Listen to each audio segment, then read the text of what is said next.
출애굽기 32장 32절 말씀 우리 한 목소리로 받들어 읽을게요. 같이 읽겠습니다. 시작. 그러나 이제 그들의 죄를 사하시옵소서. 그렇지 아니하시오면 원하건대 주께서 기록하신 책에서 내 이름을 지워 버려 주옵소서. 할렐루야.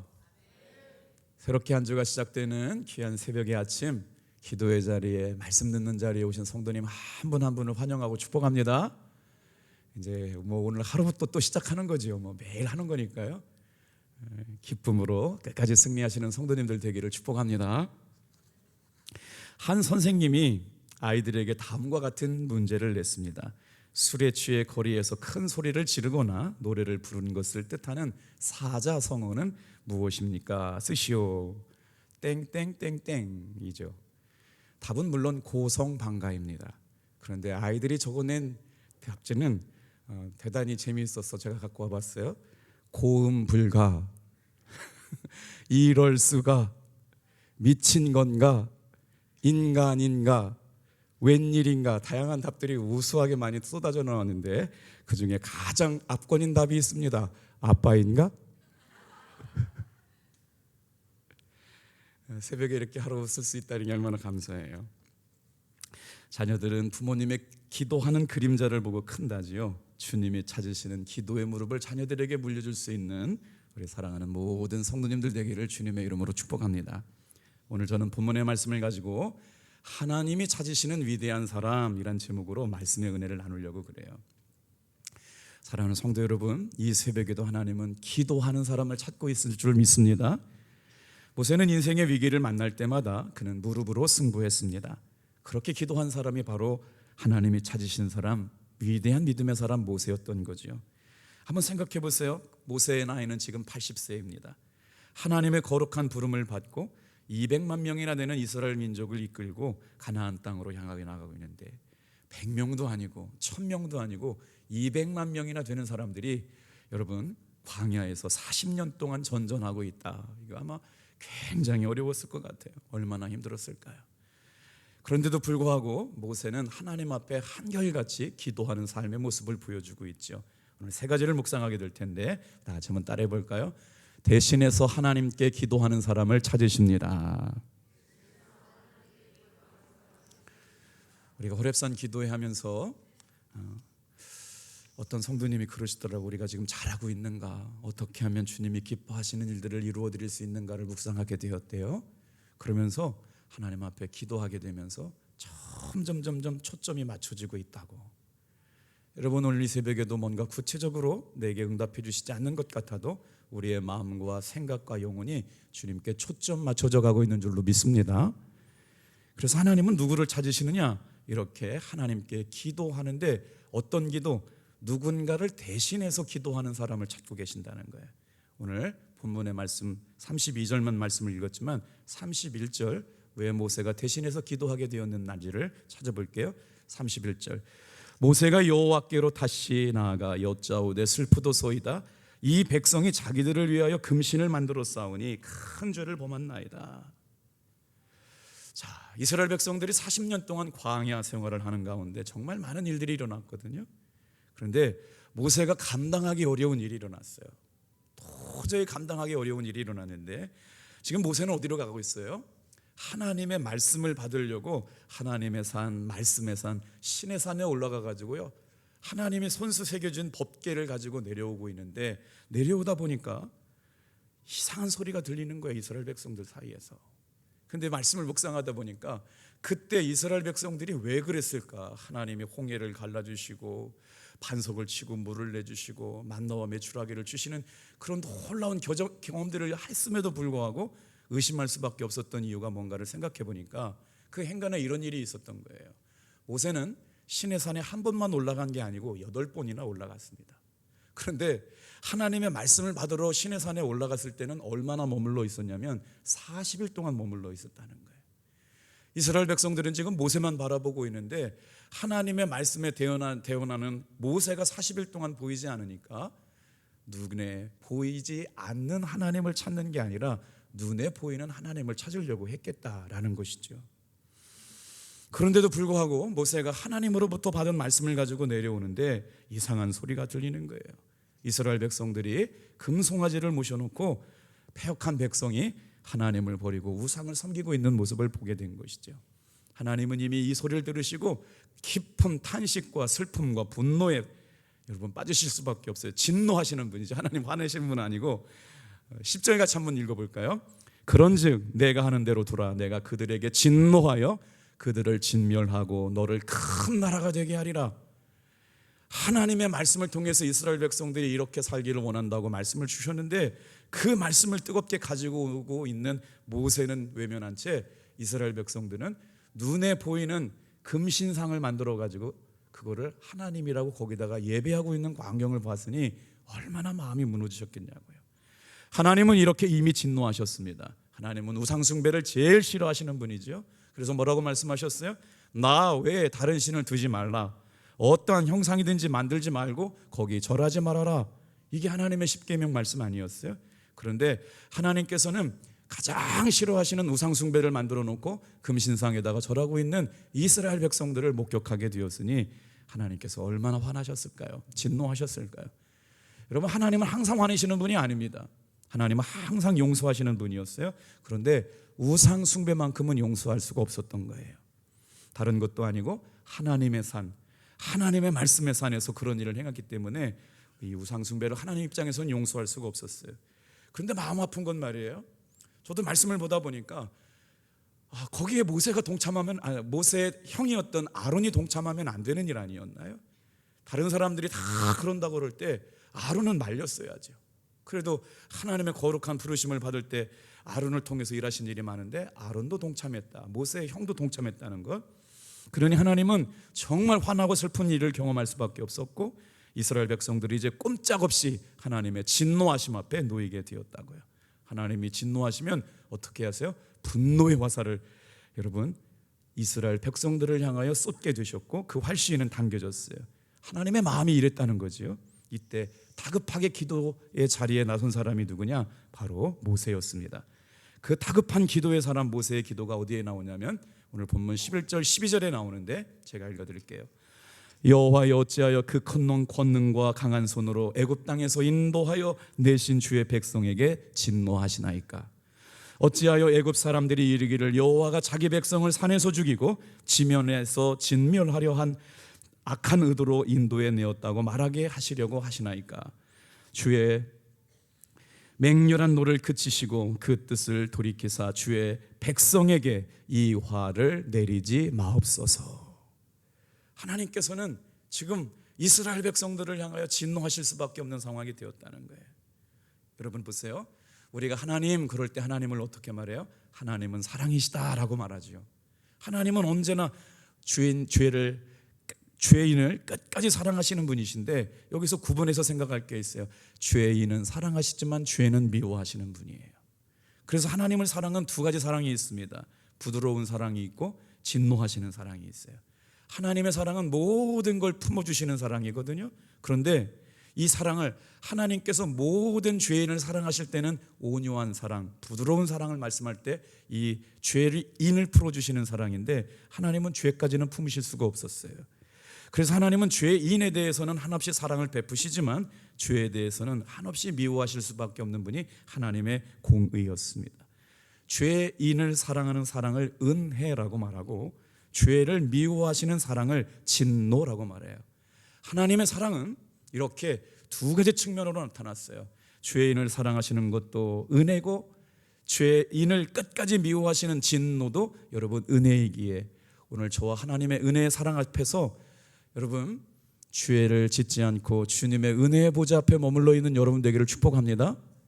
하나님의 사랑은 부드러운 사랑, 엄한 사랑, 이 진리의 사랑은 엄한 사랑이에요. 죄에 대해서 하나님은 가만히 있을 수가 없었어요. 죄는 미워하고 죄인은 사랑하는 것, 죄인을 사랑하는 사랑을 은혜라고 그러고 죄를 미워하시는 하나님의 진노는 바로 우리를 향한 하나님의 마음이 이렇게 나타났다는 거예요. 자, 이렇게 되었을 때 모세는 하나님 앞에 다시 무릎 꿇고 기도하기 위해서 신의 산으로 올라가죠. 자신의 슬픈 감정을 가만히 있을 수는 없습니다. 어떻게든지 갈라진 틈에 서서 이 문제를 해결해야 될 사람이 모세였다는 것이죠. 아말렉과 싸울 때에도 산 위에 올라가서 두 손 들고 기도할 때도 모세는 하나님과 이스라엘 백성들 사이에 가운데 서서 기도하게 되었지요. 애굽으로 돌아가려고 할 때 돌로 모세를 때려 죽이려고 했던 그 마음을 품고 기도할 때도 도망가는 것이 아니라 모세는 무릎 꿇고 기도했습니다. 지금 이스라엘 백성들이 다시 금송아지를 만들어 놓고 우상 숭배를 하고 있을 때 하나님은 뭐라고 말씀하시느냐? 이 백성을 내가 진노하리라 말씀하셨을 때 다시 모세는 무릎을 꿇고 하나님 앞에 하나님께 이스라엘 백성들을 대신하여 중보기도하고 있는 자리. 사랑하는 성도 여러분, 오늘 이 새벽에도 하나님은 누군가의 죄를 대신 짊어지고 그들을 위하여 기도하는 중보기도자를 찾고 계심을 믿으시길 바랍니다. 두 번째 한번 다 같이 한번 따라해 볼게요. 모세는 자신의 생명을 걸고 민족의 죄를 회개했습니다. 자, 모세는 두 돌비를 안고 내려와서 이스라엘 백성들의 타락함을 직접 목격하고 대노해서 하나님이 친히 손으로 깎으셔서 쓰신 돌비를 산 아래로 던져버렸습니다. 그리고 내려가서 금신상 만들어 놓았던 금송아지를 갈아서 이스라엘 백성들에게 먹어버리라고 그랬어요. 놀랍죠?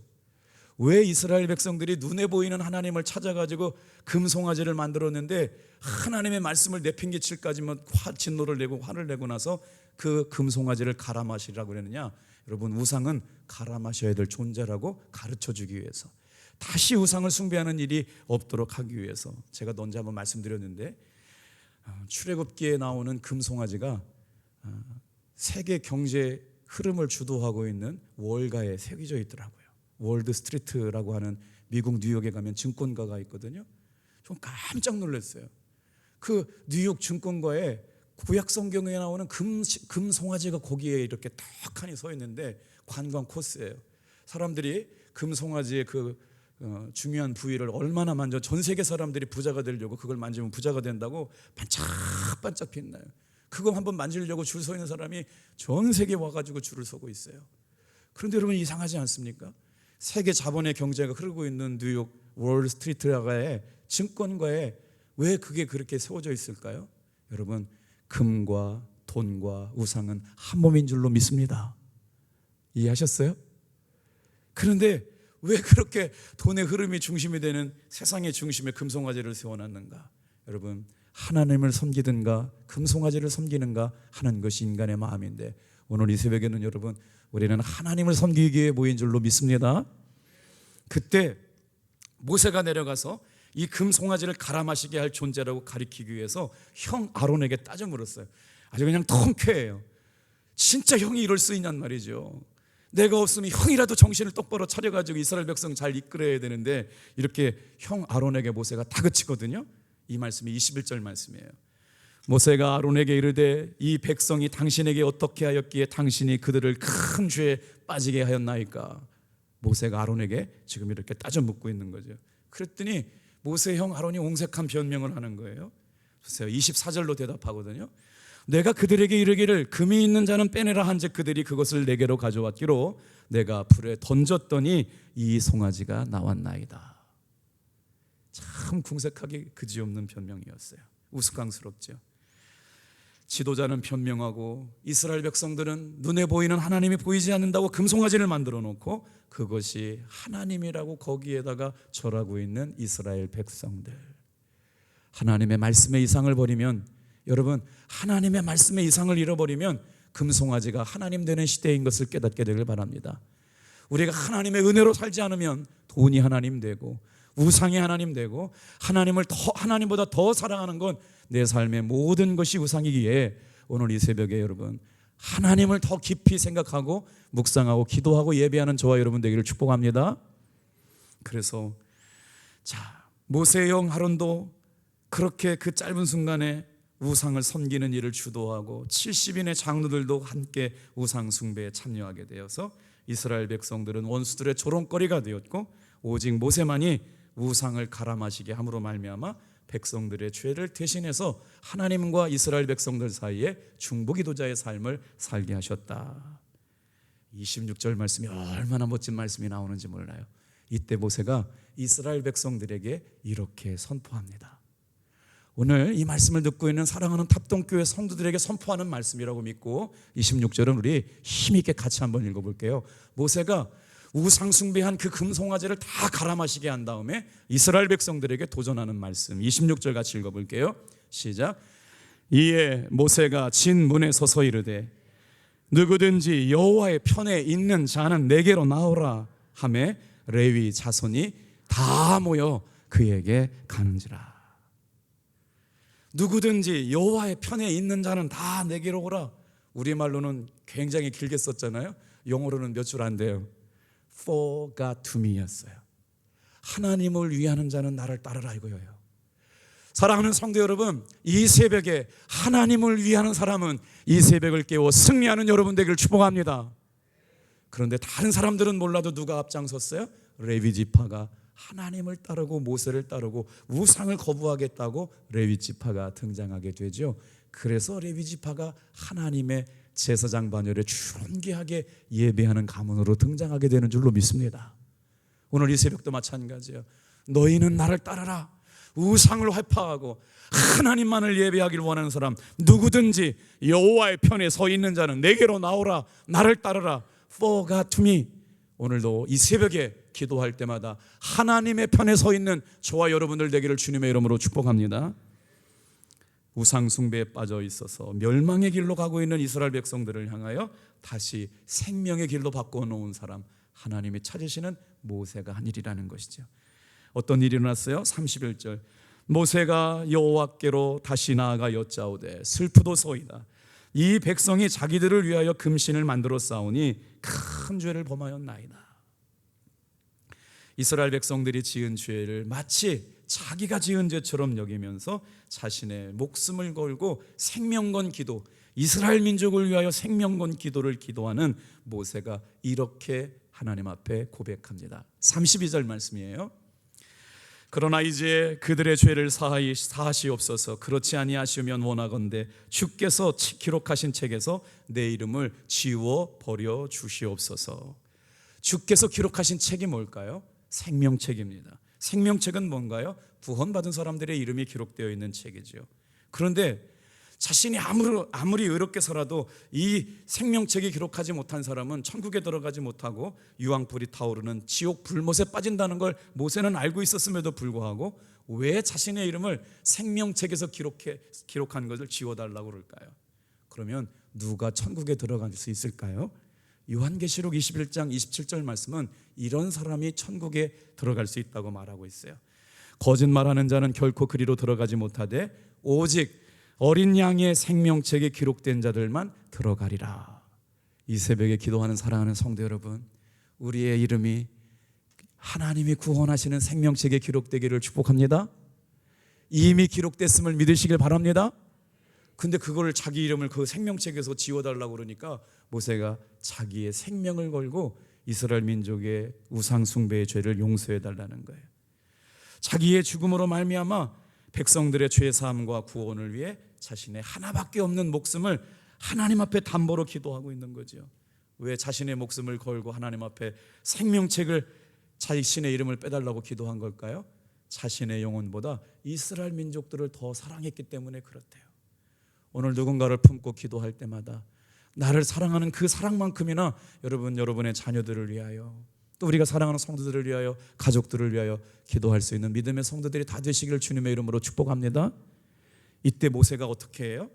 자, 우리 세 번째 어떻게 모세가 기도했는지 볼게요. 하나님이 찾으시는 중보기도의 사람, 시작. 모세의 중보기도는 하나님의 일하심을 보게 합니다. 오늘 이 새벽에 깨어 기도하는 사랑하는 성도 여러분, 어디에 초점 맞춰줘야 할까요? 어디에 집중할까요? 우리가 기도할 때 하나님이 일하심을 바라볼 수 있게 되길 바랍니다. 모세가 손을 들면 이스라엘이 이기고 손을 내리면 아말렉이 이기더니, 모세가 중보기도할 때 하나님의 일하심을 보게 되었다는 거예요. 오늘 우리가 모세를 묵상하면서 갈라진 틈에 서서 기도하는 중보기도 사역을 배우게 되는데, 우리는 모세의 기도를 통해 누구를 생각하느냐? 예수님을 생각합니다. 모세의 희생은 예수님의 십자가를 생각나게 하기 때문에 그래요. 설명해 볼게요. 인간이 죄를 지었어요. 그런데 하나님은 그 죄 때문에 그 사람에게 진노하실 수밖에 없어요. 죄를 몰아실 수밖에 없어요. 그런데 어떻게 됐어요? 인간이 죄를 지으면 하나님은 그 죄인을 심판하실 수밖에 없기 때문에 다 죄악된 인간들을 다 죽일 수가 없어요. 그래서 죄인들의 편에 서서 죄를 용서하실 사람이 필요했습니다. 그분이 바로 누구냐? 중보자 되시는 예수님이신 거예요. 죄인 된 인간과 죄를 심판하시는 하나님 사이의 중보자로 오셔서 희생의 제물이 되신 분, 예수님께서 저와 여러분의 중보자로 오심을 믿는 새벽 되길 바랍니다. 그래서 어떤 역사가 있었느냐? 하나님의 진노와 하나님의 은혜 사이에 중간에 서서 기도하시는 분, 이분이 중보자 되시는 예수님이라는 거예요. 그래서 중보 기도라고 하는 영어 단어 인터세션이 참 의미 있는 단어예요. 보세요. 중보 기도한다라는 말은 인터세션이란 말인데, 인터라는 말은 중간에 들어간다라는 말이고, 세션이란 말은 가운데 서다라고 하는 거예요. 하나님의 준엄한 진노하심과 죄악된 인간 사이에 들어오셔가지고 그 죄를 온몸으로 막으시고 갈라진 틈을 예수님의 보혈로 메꾸시는 그 사랑, 중보하시는 예수님의 보혈의 능력이 우리의 죄를 맑게 용서하시는 줄로 믿습니다. 오늘 이 새벽에 우리가 기도할 때 주님의 보혈에 옷자락 붙잡고 기도하시길 바랍니다. 죄인된 내 삶의 모습에 주님의 그 삶의 현장으로 들어와 계신 거예요. 죄악된 내 삶의 모습 가운데 들어오신 거예요. 중간에 들어와서 가운데 서셔서 예수님의 보혈의 피로 주님의 은혜의 보좌 앞에 나갈 수 있도록, 생명의 은혜에 기록될 수 있도록 우리를 이끌어 가시는 분, 이분이 바로 하나님의 사랑과 죄악된 인간들 사이에 중간에 서신 중보기도 하시는 예수님의 모형입니다. 예수님은 어떻게 중보하셨을까요? 누가복음 23장 34절에 한번 같이 읽어보겠습니다. 시작. 이에 예수께서 이르시되 아버지여 저들을 사하여 주옵소서 자기들이 하는 것을 알지 못함이니이다 하시더라. 하나님이 찾으시는 위대한 사람은 누굴까요?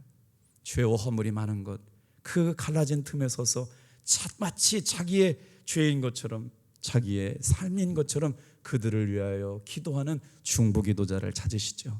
예수님이 중보기도 하셨고 모세가 중보기도 했고, 오늘 이 새벽에 여러분 누군가를 위하여 기도할 수 있는 주님이 찾으시는 중보기도의 사람들이 되시기를 주님의 이름으로 축복합니다. 중보기도란 하나님 앞에 기도의 제목을 가지고 어떤 사람을 위하여 대신 기도하는 걸 말합니다. 예수님께서도 뭐라고 말씀하셨냐면 디모데전서 2장 5절 말씀에 성경은 분명히 중보기도 하시는 분이 예수님이라고 말하고 있어요. 하나님은 한 분이시요 또 하나님과 사람 사이의 중보자도 한 분이시니 곧 사람이신 예수 그리스도라. 남을 위해 기도할 때 우리도 모르게 예수님의 사역에 참여하게 되는 줄 믿습니까? 누군가 남을 위해 기도할 때 우리도 모르게 예수님의 삶을 재현하고 있는 것이죠. 예수님은 일생 동안 하나님과 사람 사이의 중보기도자가 되셨어요. 자, 예수님께서 중보기도 하신 것을 생각해 보다가 누굴 생각났냐면요, 배반했던 베드로를 위해서도 예수님께서 중보기도 하셨어요. 여러분을 아프게 하고 누군가 힘들게 했던 사람이 생각나거든 오늘 주님 앞에 용서하실 수 있게 되기를 축복합니다. 배반했던 베드로를 위하여 예수님이 하신 중보기도. 그러나 내가 너를 위하여 내 믿음이 떨어지지 않기를 기도하였더니 너는 돌이킨 후에 내 형제를 굳게 해라. 예수님께서 자신을 대신했던 베드로에게 주신 중보기도 내용이에요. 내 믿음이 떨어지지 않기를 기도하니 너는 돌이킨 후에 내 형제들을 굳게 해라. 자신을 대신하고 떠난 베드로에게 중보기도 하시는 예수님의 중보기도 내용. 십자가에 달려서 돌아가시기 전에도 예수님은 마지막까지 중보기도 사명을 이루셨죠. 누가복음 23장 34절 예수께서 이르시되 내가 진실로 내게 이르노니 오늘 내가 나와 함께 낙원에 있으리라. 십자가 오른편 강도를 위하여 끝까지 중보기도 하셨던 예수님의 중보기도 사역. 다시 살아나신 이는 그리스도 예수시니 그는 하나님 우편에 계신 자요 우리를 위하여 간구하시는 이시라. 오늘 이 새벽에 나와 기도하는 사랑하는 성도 여러분, 중보기도가 위대한 것은 예수님이 하신 기도이기 때문에 그러고, 이 중보기도가 아름다운 것은 예수님과 같은 기도를 우리가 할 수 있기 때문인 줄로 믿습니다. 중보기도가 능력이 있는 것은 예수님이 응답받으신 것처럼 저와 여러분도 응답받게 될 줄로 믿습니다. 갈라진 틈에 서서 누군가를 위하여 기도할 수 있는 저와 여러분이 되는 사람, 주님이 찾으시는 위대한 사람인 줄로 믿습니다. 기도하겠습니다.